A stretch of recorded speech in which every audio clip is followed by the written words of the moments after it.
Thank you, Mr. Anderson.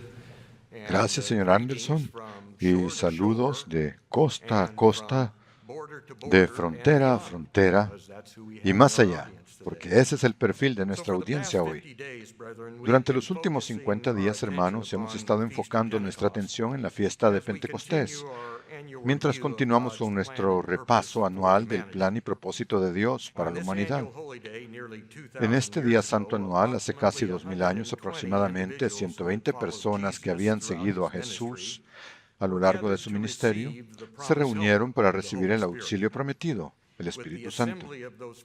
Con la comunidad de aquellos discípulos del primer siglo en Pentecostés, la relación del nuevo pacto, de la cual habló el profeta Jeremías, permitiría que aquellos llamados por el Padre comenzaran el proceso de instalar su naturaleza y valores en lo más profundo de su ser, a lo largo de una vida de obediencia fiel, unida al deseo de superar la naturaleza humana mediante una actitud de arrepentimiento. Aquellos llamados serían facultados para desarrollar la mente de Cristo. En la primera carta de Pedro, él describió este aspecto del don del Espíritu como la implantación de la naturaleza divina dentro de aquellos convocados por el Padre. En Gálatas 5, Pablo se refirió a estos rasgos que el Espíritu produciría como el fruto del Espíritu.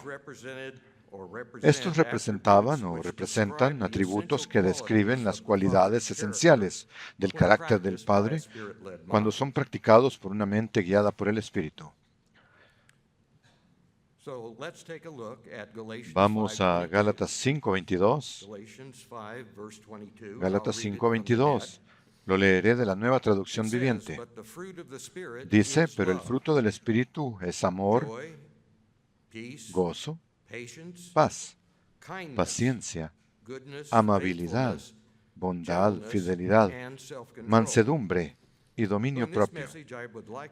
En este mensaje me gustaría que exploráramos tres aspectos de la mansedumbre como cualidad, mientras continuamos desarrollando una mente semejante a la de Cristo. En Gálatas 6, versículos 1 y 2, Pablo declara que la mansedumbre es un atributo necesario para que las relaciones florezcan, especialmente cuando surgen fallas evidentes. El énfasis principal de sus comentarios en estos versículos está dirigido a aquellos dentro de la iglesia que observan un comportamiento personal que se desvía del camino de vida de Dios. Desde una perspectiva más amplia, podemos aplicar esta cualidad de mansedumbre propia de una mente guiada por el Espíritu a todas nuestras relaciones, a medida que aprendemos a expresar una preocupación amorosa por los hermanos, la familia y vecinos. Veamos Gálatas 6, 1 y 2. Observemos el ejemplo de Pablo aquí. Gálatas 6, 1 y 2, de nuevo la Nueva Traducción Viviente. Dice, hermanos y hermanas, si alguien es sorprendido en algún pecado, ustedes que son espirituales restauren a tal persona con espíritu de mansedumbre. Pero cuídense cada uno a sí mismo, no sea que también ustedes sean tentados. Ayúdense unos a otros a llevar sus cargas y así cumplirán la ley de Cristo. ¿Cómo debemos entender esta cualidad divina de la mansedumbre dentro del contexto de la instrucción de Pablo en estos versículos? Podríamos tender a pensar en la mansedumbre desde una perspectiva humana, como la expresión de emociones, tal vez como la ternura o la amabilidad. Y por supuesto, la cualidad divina de la mansedumbre no excluye estas cosas.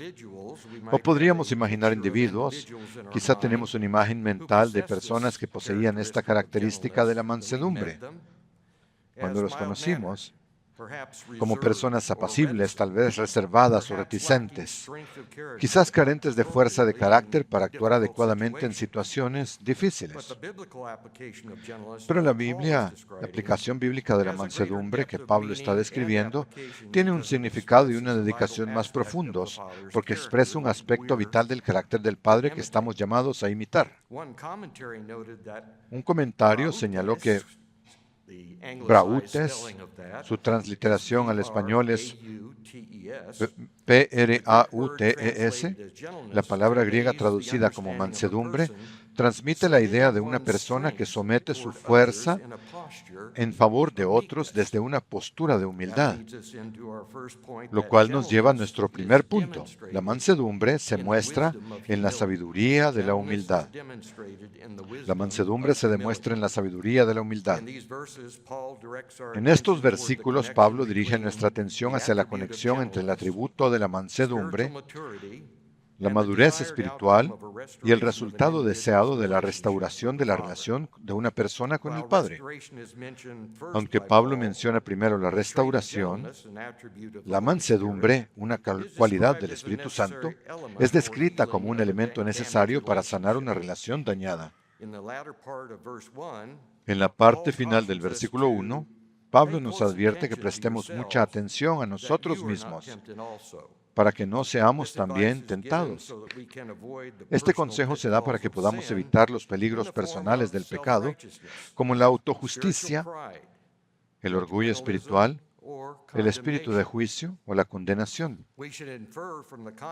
Debemos inferir a partir del contexto de la instrucción de Pablo que la capacidad de servir a los demás de esta manera debe abordarse desde una actitud de humildad, reconociendo nuestras propias debilidades humanas.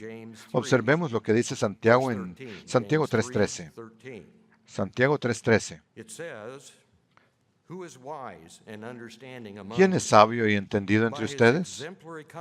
Que demuestre por su buena conducta sus obras en la mansedumbre de la sabiduría.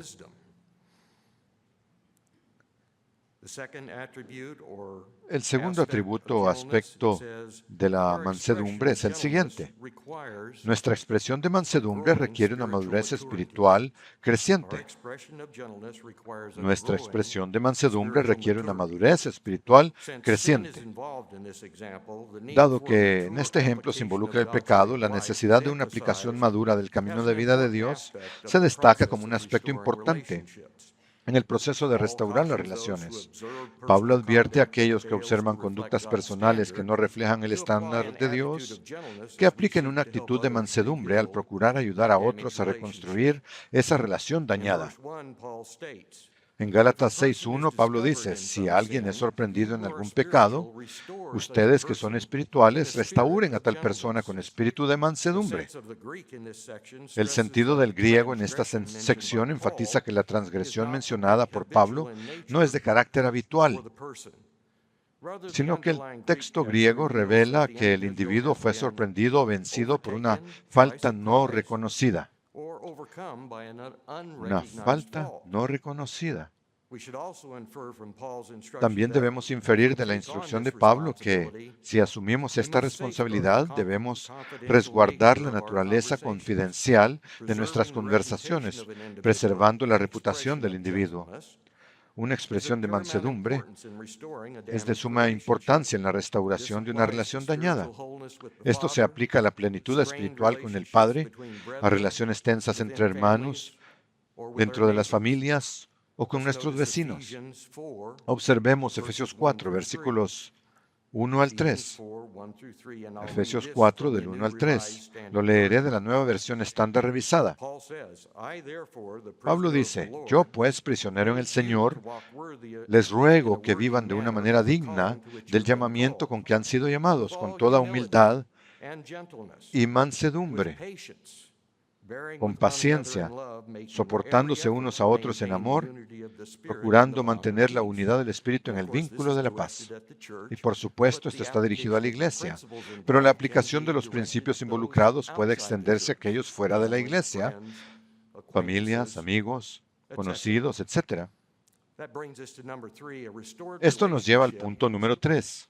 Una relación restaurada debe ser el resultado deseado del espíritu de mansedumbre. Una relación restaurada debe ser el resultado deseado del espíritu de mansedumbre. El elemento final del espíritu de mansedumbre en acción demuestra la fuerza pasible de este atributo del carácter del Padre. Señalamos que un comentario definía la palabra griega para mansedumbre como la descripción de una persona que expresa esta cualidad, sometiendo su fuerza hacia otros desde una postura de humildad. Pablo expresa esta capacidad de sobrellevar el peso de la lucha de otra persona por superar las fallas de su naturaleza humana. Todos comprendemos que hay áreas en nuestras vidas que nos cuesta superar mientras continuamos avanzando en este camino de vida. El atributo de la mansedumbre que Pablo describe en estos versículos ayuda a completar la sanación de todas las relaciones heridas, dañadas. El Padre desea que lleguemos a un conocimiento y expresión plenos de la mente de Cristo mientras continuamos nuestro camino hacia el reino de Dios. Aquí es donde la fortaleza de la mansedumbre como atributo de la naturaleza divina y don del Espíritu de Dios promueve el proceso de restauración. En Colosenses 3, versículos 12 y 14, Pablo comenta que la mansedumbre, como aspecto del carácter del Padre, está estrechamente vinculada con otras características del Espíritu. Y al leer esta escritura en particular, notarán que la mansedumbre está cuidadosamente entretejida con otros atributos del Espíritu de Dios. Cuando se combina con estos otros atributos divinos, nos capacita, como dijo Pablo en Gálatas 6:2, para sobrellevar los unos las cargas de los otros y de esta manera cumplir la ley de Cristo. En Colosenses 3:12 y 14, Pablo dice, por tanto, como escogidos de Dios, santos y amados, vístanse de profunda compasión. De estos atributos: compasión, benignidad, humildad, mansedumbre y paciencia. Pero sobre todas estas cosas vístanse de amor, que es el vínculo perfecto. Así que, hermanos, hoy hemos considerado la aplicación de la mansedumbre como un aspecto de la naturaleza divina que recibimos como un don del Padre mediante el Espíritu Santo. Desarrollar este aspecto del carácter y los valores de Dios nos ayuda a alentar con mansedumbre a otros cuando enfrentan pruebas personales, al someter nuestra fortaleza y madurez espiritual, por decirlo así, en favor de los demás desde una postura de humildad. Me gustaría concluir donde comenzamos, en Gálatas 6, versículos 1 y 2, pero esta vez me gustaría leerlo de la traducción de la Biblia ampliada. Esta traducción añade una dimensión adicional a la instrucción de Pablo, la cual completa el pensamiento de que todas las partes se benefician de la aplicación de la mansedumbre como producto de una mente guiada por el Espíritu. Versículo 1 de la Biblia ampliada, Gálatas 6, 1. Hermanos, si alguna persona es sorprendida en mala conducta o en pecado de cualquier clase, ustedes que son espirituales, que responden y están guiados por el Espíritu, deben corregirlo y restaurarlo, reinstaurarlo, sin ningún sentimiento de superioridad y con toda mansedumbre, manteniendo un ojo atento sobre ustedes mismos, no sea que también ustedes sean tentados. Y luego en el versículo 2, Pablo dice, lleven, soporten, carguen los unos las cargas de los otros y las faltas morales problemáticas, y de esta manera cumplan y observen perfectamente la ley de Cristo el Mesías, y completen, y esta es la parte clave para todos, y completen lo que falta en su obediencia